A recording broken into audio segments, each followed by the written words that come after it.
Hi, my name is Nicole Goldfarb, and I'm a speech-language pathologist and certified orofacial myologist, and I'm here to show you how to do a quick orofacial myofunctional screening. And I'm going to use the FAirEST 6, which is the functional airway evaluation screening tool that's actually criterion referenced on children ages 6 to 12 years old, and it identifies 6 red flags for pediatric sleep disordered breathing. However, we're going to use this on an adult because a lot of these factors and symptoms in children are also relevant to screen for adults. So we have Garrick here, and what we're going to look at is the first screening measure, whether the patient's a mouth breather or a nose breather. So you can observe your patients when they come into your office. You start becoming a detective and looking, are the lips open or closed? And we know Garrick's lips rest open. Mouth breathing does not need to have the mouth gaping wide open, but even slight parting of the lips would be considered mouth breathing or open mouth posture. So I already went through this with him, so you can see my marks on the paper that yes, mouth breathing is evident.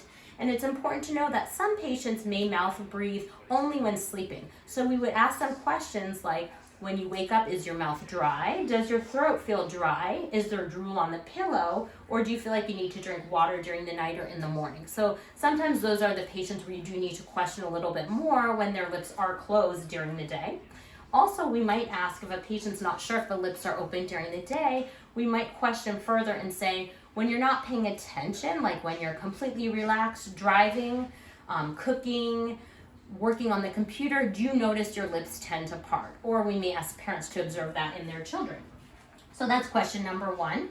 And also for question number 1, what you can do is a nasal breathing test. And this was developed by Dr. Zaghi and Cynthia Peterson. And what you can do is check if the patient can exclusively nasal breathe for 3 minutes. So you will either have the patient use a single strip of tape, and you will go right below the nose, and you will affix the tape right here to the chin, and you'll press that, and you'll set a timer for 3 minutes. Another way you can do the 3-minute nose breathing test is by placing a tongue depressor between the lips and just having the patient relax and just hold that there, set your timer for 3 minutes.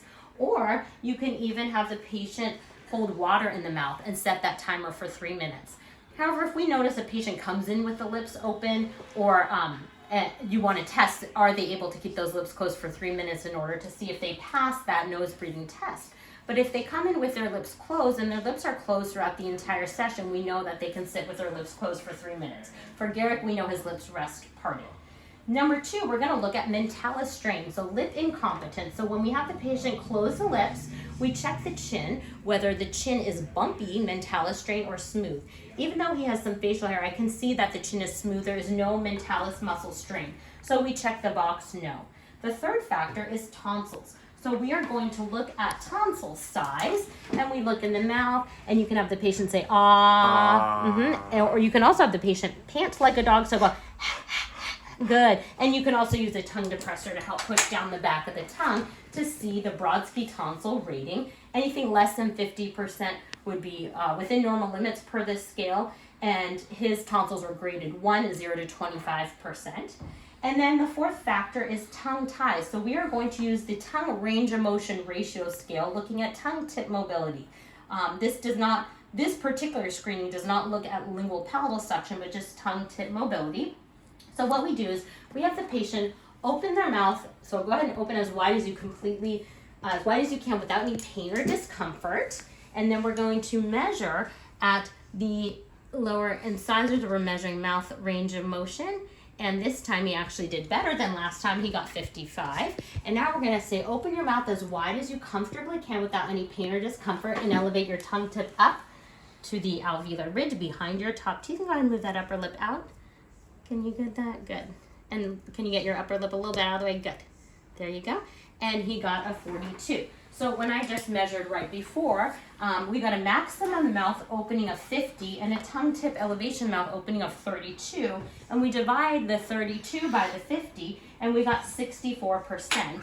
And that puts him at a grade 2. So according to this screening, we would judge the tongue as being restrictive as grade 3 or 4. So less than 50% would be grade 3, and less than 25% grade 4. But doing a more thorough tongue tie evaluation, we want to look at lingual palatal suction, because we just looked at anterior tongue mobility. So now I want you to suck your entire tongue up to the roof of the mouth. Good. And then we are going to measure the mouth opening with the entire tongue sucked up to the roof of the mouth. And we get 30. Okay, and that would be the linguopalatal rating. So we do 30 divided by 50, and that also puts us in that grade 2 scale, which is not restricted. But one thing I really want to point out is when we're doing a tongue tie assessment, we want to look if the patient is compensating to get the tongue up. So there's 2 ways to elevate the tongue. You can use the muscles of the tongue itself, or if the lingual frenum tissue is restricted, you may compensate by using the floor of the mouth. So go ahead and open, and go ahead and point your tongue tip up behind your top teeth. And so I'm going to shine the light to show you how much Garrick is compensating to get the tongue up. What we see is we see the entire floor of the mouth elevating. We see the salivary glands pulling up. And go ahead and pull your tongue tip back, like towards the back. See, the whole floor of the mouth is coming up. So what I want to do is actually hold down the floor of the mouth. So go ahead and relax your tongue and just open, keeping your tongue relaxed. I'm just going to hold down the floor of the mouth right there. And go ahead and open as wide as you comfortably can, and then lift your tongue tip up. Okay, and let's do my finger slip. So go ahead and relax that tongue. Okay, and then open as wide as you comfortably can without pain or discomfort, and lift your tongue tip up. Okay, good. Can you see he can barely lift his tongue up? I'm not pushing hard. Was I pushing hard?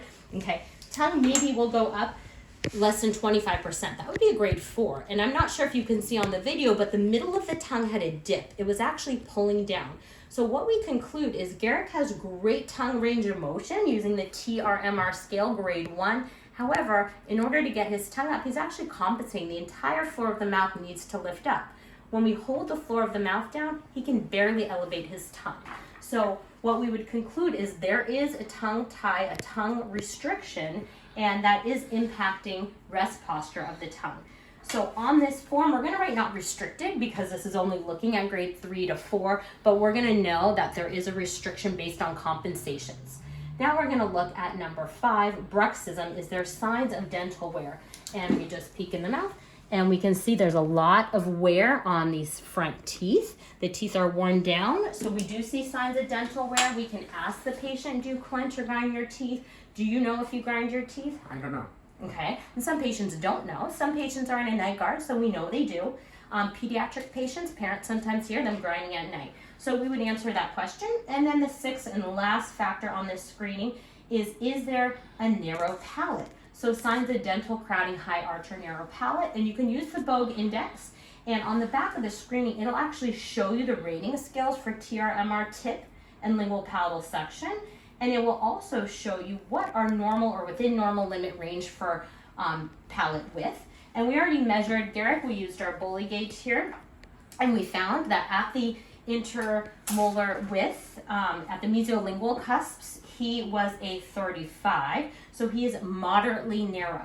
So we would check, yes, the palate is narrow. So based on this screening, although it's not referenced for adults, we can just add it up to see that he scored 3, which would give him mild to moderate risk for sleep disordered breathing if you're scoring it as a pediatric population. But what we want to use this is just a general screening for an adult to see that there are red flags of orofacial myofunctional problems and potential airway issues. Thank you so much.